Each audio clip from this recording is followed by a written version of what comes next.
Hello, everyone, and welcome to the EdCollab Gathering, session number 6, Sparking Bottom-Up Cultural Change with the Use of Google Tools. Presenting on this today is Tanya Thomasy. She is one of the 2 tech integration specialists in the West Orange Public School District and has been a certified Google trainer since 2016. Prior to beginning her teaching career, Tanya worked at HBO and at Prudential as an audience research specialist, and she has published 4 children's books. So I'm kind of curious to know what she doesn't do. This is her first presentation with the EdCollab Gathering, and we are so excited to have her present her work with us today. If you have any feedback or questions for her, please use the hashtag the EdCollab Gathering and then a space and then hashtag 6, and we'll be sure to get it to her. All right, Tanya, so I'm going to throw it over to you, and good luck. You're going to be great. Thank you. Thanks, Shauna. And thanks, EdCollab Gathering, for this opportunity. I'm so happy to be here. Welcome to my session, which is Sparking Bottom-Up Change with Google Tools. And my subtitle is Teacher-Led Collaborations and Other Upheavals for the Greater Good. So I'm going to use some visuals for this, and I'm going to share my screen right now. Hopefully you're seeing everything. My Twitter handle is my name, and that weird spelling is pronounced Tanya Thomasy. And as Shauna told you, I have had many different careers in the corporate world, but I've been an educator for 16 years, and 10 of those years were as an English teacher. I started in the middle school and then spent most of my time at the high school level, which I loved. And for the last 6 years, I've been a technology integration coach. So when it comes to talking about sparking bottom-up change, I work directly with teachers, and I feel like I've come to understand a lot. I'm a girl from New Orleans, and one thing that you figure out quickly living in the Crescent City is that rivers bend and wind, and you don't always see what's around the bend. And you also learn, living in New Orleans, that how to ride the current is the way you're going to get where you're going. And you learn that water seems gentle, but it has tremendous force and power, a lot like a teaching staff. And you also learn that underneath the water, there's a lot of silt and mud that builds up with steady deposits, and you might not even be aware of it, like a teaching staff. And you learn that things that are not fortified eventually break the levee. So I've used my Crescent City metaphor to help me understand what it means to be an educator and a tech integration specialist. These wonderful bunch of teachers are on a raft with me, and we are figuring out the current, and we are trying to navigate the bends in the river. I was charged with pulling together a secondary tech team. And the team that I form consists of 20 teachers from 6th grade to the 12th grade level.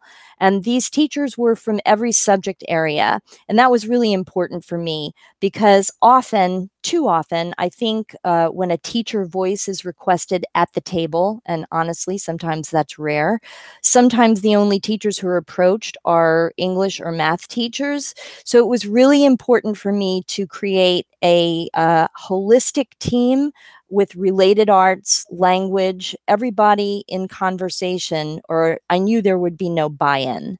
And the other thing that we have is vertical alignment. So this team is made up of 7th and 8th grade department representation in language arts and math and social studies, science, because those batons need to be passed and the people who are running the relay need to be in communication. We came into being after this team formed, which is a group of K-6 teachers, and they were formed under my colleague, Diana DaCosta, who's also very involved with the EdCollab. And the instruction from our then superintendent was to catch the elementary schools up. Now, let me roll back a little bit and tell you why a catch-up was needed. And I'm going to try to do this sharing thing so you can see my gorgeous face. Hold on 1 second. All right, so you should be seeing me right now. Do you see me, Shauna? No? Let me go back to my screen then, and I won't be so fancy. Let's see. Are you seeing me, Shauna?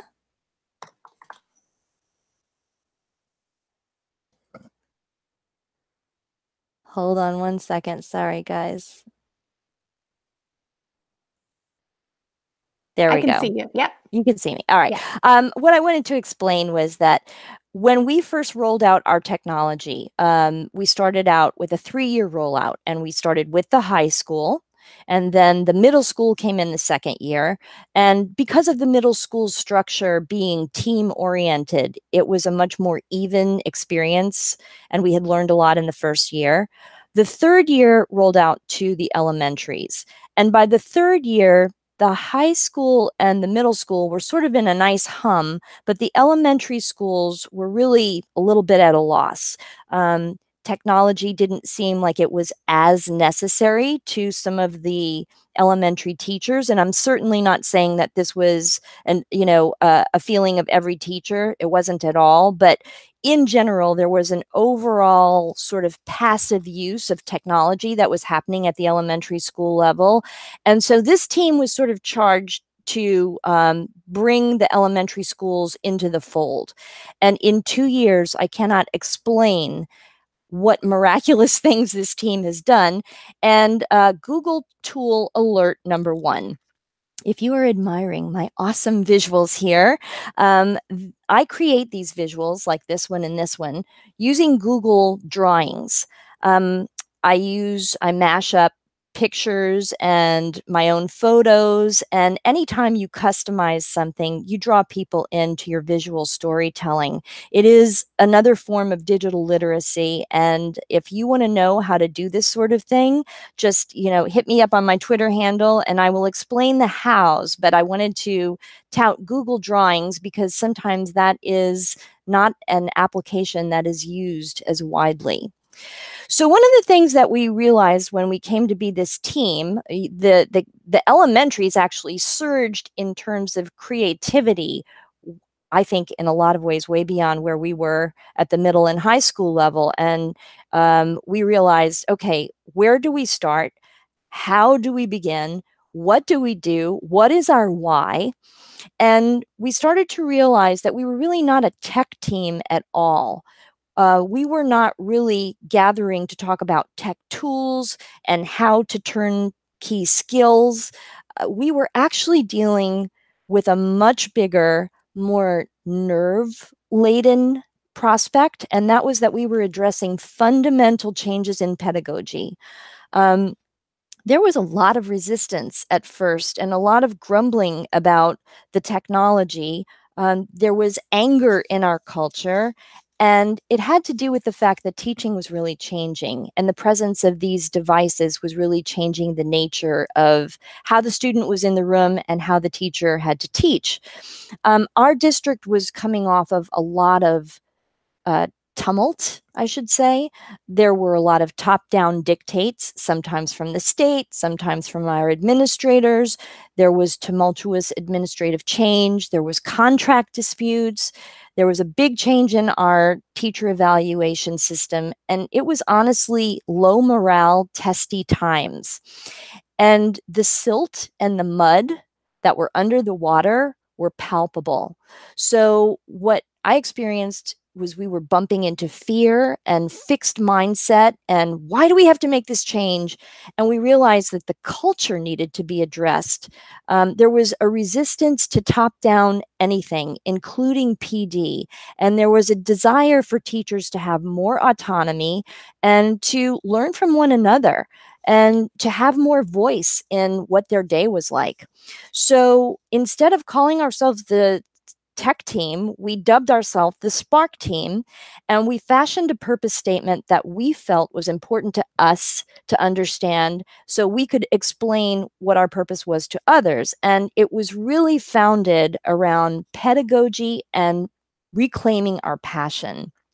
And we realized that Collaborative opportunities and empowering teachers to lead and have agency was really what we needed to set out to do. And we needed to model it as well, because there was a lot of talk, but you cannot have talk without backing up what you do. So this particular set of teachers were great, and they were selected because they exhibit certain qualities. They were out of the box thinkers, and they were lifelong learners. They were risk takers.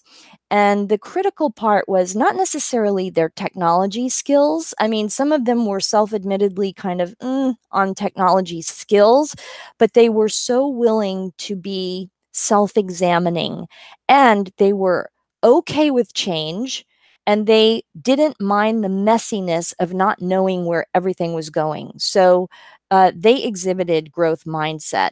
So what we did, we were really lucky because some administrators also understood the need for something to happen that was bottom up, something to happen that was teacher generated.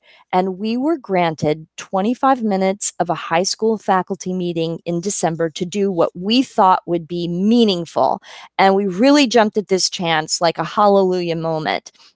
And we knew that we wanted to do something teacher led. We wanted it to be interactive. We wanted to break the mold of, quite honestly, boring faculty meetings where you're only in compliance. And we wanted to introduce some new ideas like reflection time and pineapple charts. So we knew that we had to address the way we thought. And what we did was we started out with this bingo game. And if you look at any row across or down or diagonally, I'm sure you could fill out this bingo card of, someone rolling their eyes or someone saying the phrase, someone sneaking out of a slide door. And we said, wouldn't it be great if instead of this flat compliance-oriented lecture structured type of meeting, we did something different. We turned it into an interactive, teacher-driven, bottom-up experience. So tech tip number 2, we used Poll Everywhere. Now, Poll Everywhere is a free cloud-based application that allows teachers to create something akin to a classroom where you have a code, and then you can set up questions and see the live returns in a variety of outputs. And what's great about Poll Everywhere is that it's also an add-on which you can seamlessly intersperse into Google Slides. So you can insert questions on the fly. Now, there's a lot of platforms that allow you to poll, but what I loved about this was that Poll Everywhere puts one of the outputs out like a word cloud. And as people are saying the same thing, that font expands. So you start to see where the commonalities are, and it's very visual. And this continues to change and change and change as people are responding. So we posed 2 questions to the faculty. What would be an ideal working environment for you? And it was awesome to see how collaboration came up so hugely in that conversation. And then we also asked again, what could enhance your teaching practice? And again, collaboration everywhere. Funny, coffee rose so high.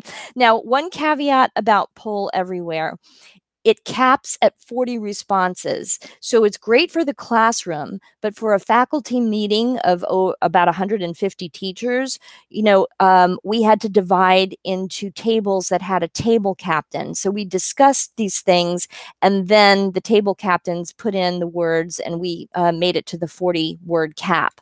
But we did want to give people the experience of having an interactive one-on-one activity. So Google tip number 3, we used Google Forms, and that way everyone could respond to the form, and we asked them to reflect about this meeting. And again, they could see this pie chart form right in front of them. And it was largely positive, with most people saying that, they were going to try this right away, and some saying that they were interested. And then there were some people who thought, I don't even know how I could use this Google form in my class. Because I think a lot of people see Google Forms as a means of assessing students, and it can be so much more of an interactive tool and a sort of a leaping point for conversation. So Google Forms is another tool. We then introduced the idea of metacognition. What's coming up for you? How do you feel about this experience? Are you annoyed? Are you curious? If you're annoyed, why are you annoyed? And we asked them to reflect. I know we always ask our students to reflect, but when we turn that lens on ourselves, I'm not talking about how did that lesson plan go, what worked or didn't work. I'm really talking about how am I showing up in this moment?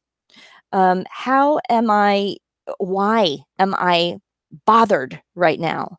So we were asking them to look at the silt and the mud under the water surface, and then we tossed out the idea of growth mindset. Now, growth mindset is one of those things that everybody talks about, but I don't think everybody actually applies. And, what it is it's becoming conscious to the fact that there is no there. You are always in a perpetual learning process. And if you feel yourself annoyed by change, it's a time to really turn that lens inside and say, why is this change freaking me out or getting on my nerves? We then knew that we had to turn the light not on us at all, because we certainly were no experts. We wanted to show what other teachers were doing all around our building, because there were teachers all over doing amazing things. So we dropped the pin on West Orange High School, and different departments, we sort of highlighted, this department is using, the phys ed department is using Flipgrid right now to do like helpline practice for anti tobacco, or also if you get in an abusive situation, how would you be that phone call to help someone deal with abuse? We showed how they were using Powtoons, how the math department was using Desmos for graphing, how the business education department was using Storyboard that, and then our tech engineering, were using drones and 3D printing. And all of a sudden you could feel that everybody was really experiencing pride or curiosity in what their colleagues were doing. We highlighted colleagues.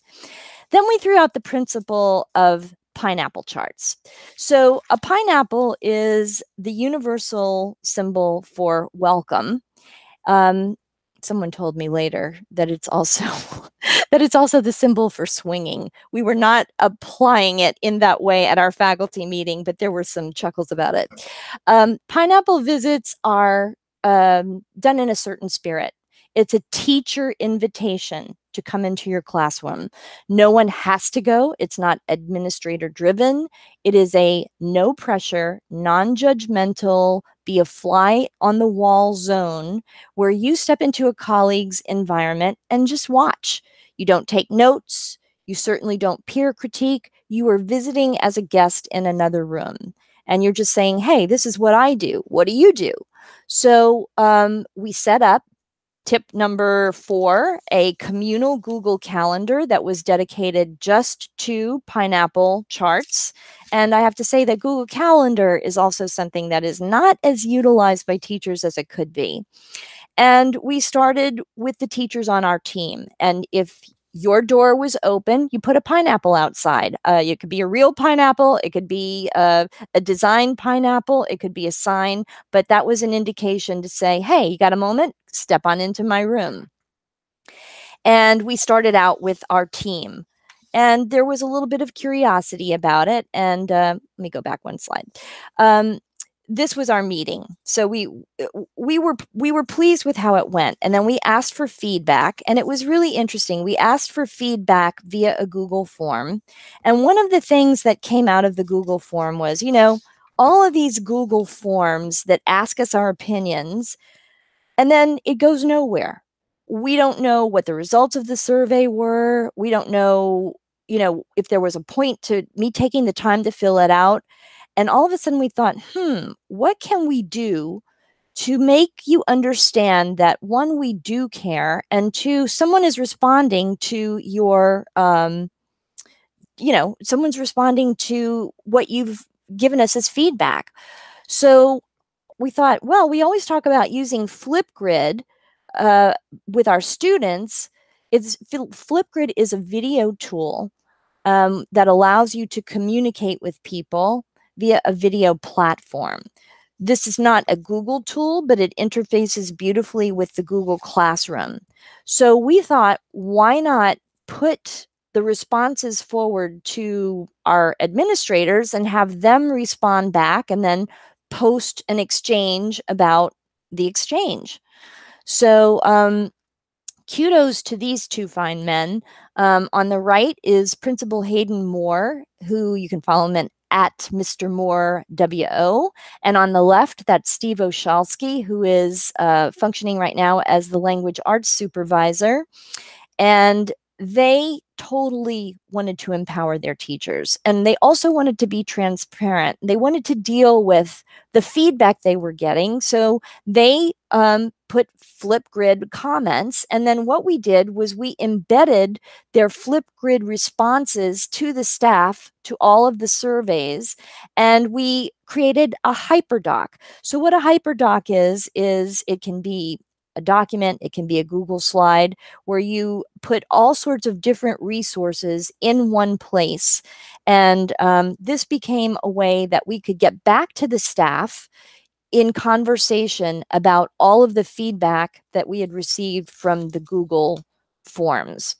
And it really made our administrators feel better as well, because they realized that, what we all lack is time. I want to be in conversation with my teachers, and I've got this video tool, and I can talk to my teachers in non-synchronous time whenever it's convenient for them. So my principal was so excited about leveraging Flipgrid as an administrator that he is part of Essex County Principals. And at the next Essex County Principal that he hosted, he asked me to present how we used Flipgrid to the other principals. And shout out to high school principal from Livingston High School, Mark Stern, who said, wait, roll back. What is a Spark team? What's a pineapple visit? Tell me about Flipgrid. And what was great was that this ended up being in a pineapple extension to his school. And now his school, I want to actually give a shout out as well to Lori Perez, who is the tech integration specialist at Livingston High School, and English teacher Tanis Chavan. We now collaborate district to district, and we are sharing our experiences in PD and our ideas, and it's so thrilling. So going back to my metaphor, what I started to realize is bend by bend, we are hoisting our flags and we are riding the current. And the current is the desire for teachers to have greater teacher-to-teacher collaboration, to have more agency, to have more voice, to have more empowerment. And step by step, we're finding that we're moving our way down the river. So the Livingston invitation led to an appearance at the New Jersey NJECC allows teachers to gather and share practices. And now here I am at the EdCollab gathering.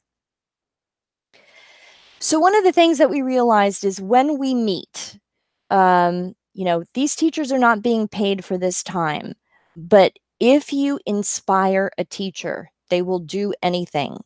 So we needed to create a system where the agenda was teacher made. So for the agendas, they give input on what we're going to talk about.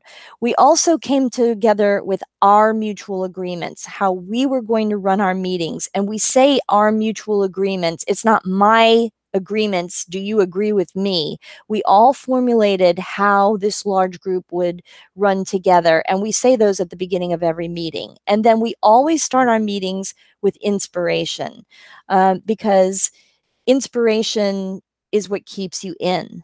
Then we do some sort of collective processing. We sketch note, we think tank, and then we discuss our issues and our challenges, and we collaboratively work on something to create some sort of output together. And then we turnkey that in our departments or among our group of teachers that we have touch with, or our teams in the case of the middle school. And that's how we are spreading what we're doing. So the hurdles, we certainly have had hurdles. And I would say if I had to call them down to two, our biggest hurdle is a lack of time. And it's also not always being in growth mindset. Because I might be in growth mindset in multiple arenas of my life, but we all have that dark area that we don't see, that we're not conscious of. And even the most evil Knievel risk takers of us all will occasionally have that silt and mud that we have to take a look at. And that's what we're doing as a team. If you're liking my visuals here, I have to promote Jiffy and GIF Maker. I think that Charles Smith said this in his session. You know, visual storytelling is so important, and using an image to spark the mind is really important. So lift your GIF game by using these sort of tools in presentations with your class as prompts to think.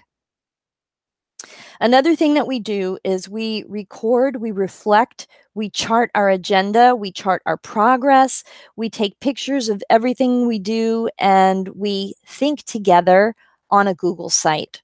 Google sites are absolutely awesome, particularly new sites. So easy to control, much more easier to post to. And anything that you create that is a Google document, you can embed within, you can embed videos. So this is sort of our meeting away from the meeting. In the future, we've proposed to do a lot more, but to be totally honest, we know that we are in a time where there's going to be cuts. We know that we have a contract year coming up again. Those are never fun. We are in a leadership hunt right now. So the future of my team is sort of a question mark, because if you can believe what it's coming down to how do we pay for subs? And when 20 people gather together to meet, it means that we have to fund subs to have them get together. And the time is critical. So, we're going to figure it out. But one of the things that I love about this visual is you are not going to stay wherever you are. Wherever you are is not where you're going to stay. So the things that take you through ever-changing times is really working that growth mindset, really sort of staying on top of the tools that allow you to communicate, because it's about communication and inspiration. And I'm going to stop sharing this and say thanks for the pineapple, Ed Collab. I'm really glad to share at least my story, and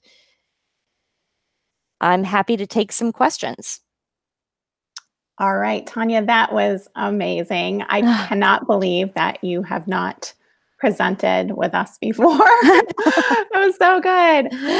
I just wanted to share with you some of the feedback. So there's quite a bit of feedback. I have loved the tool shout outs, lift your GIF game. That was received really well. Love how you leverage Flipgrid and Google Forms to get immediate communication and feedback from staff. And I had written, what's a pineapple visit, and encourage people to check out your sessions. So I think that you're going to get so many people checking this out because there were so many tools. It's one of those sessions where you're going to need to look at it over and over and over again and listen over and over and over again. There was so much here. So thank you so much. Thank you.